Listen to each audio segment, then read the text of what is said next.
नमस्कार सर्वांना, श्री स्वामी समर्थ. तर आज मला एका ठिकाणी माझ्या मैत्रिणीकडे सवाष्णी जेवण होतं. तर मी तिथे गेली होती आणि अगदी घरात नाही येत तसा मस्त पाऊस सुरू झाला आणि घरातले सगळे झोपले होते. मग आल्यावर मी माझं छोटं-मोठं काम होतं ते केलं. फराळाचं तळलं. तेवढा स्वामी उठला आणि जेव्हाही तुमचं बाळ उठतं तेव्हा त्याला 5-10 मिनिटं असंच पॅम्पर करावं लागतं.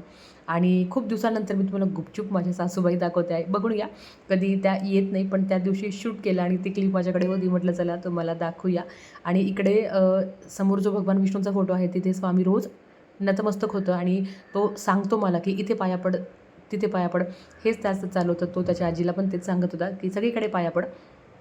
ही सगळी मस्ती चालू होती. मग संध्याकाळचा स्वयंपाक बनवला. वरण-भाताची तयारी करून ठेवली. पीठ भिजवून ठेवलं आणि दोन्ही मुलांना घेऊन खाली गेली, की जेणेकरून त्यांनाही बरं वाटेल. आता सुट्ट्या जरी असल्या तरी आरोही घरातच असतील.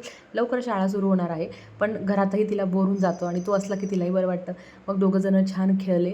घरी आले, परत फ्रेशन झाले आणि आज माझी मैत्रीण आणि आरोहीची पण मैत्रीण आली होती. तेवढाच तिला विरंगुळा. चला, हा व्हिडिओ बघितल्याबद्दल धन्यवाद. बाय.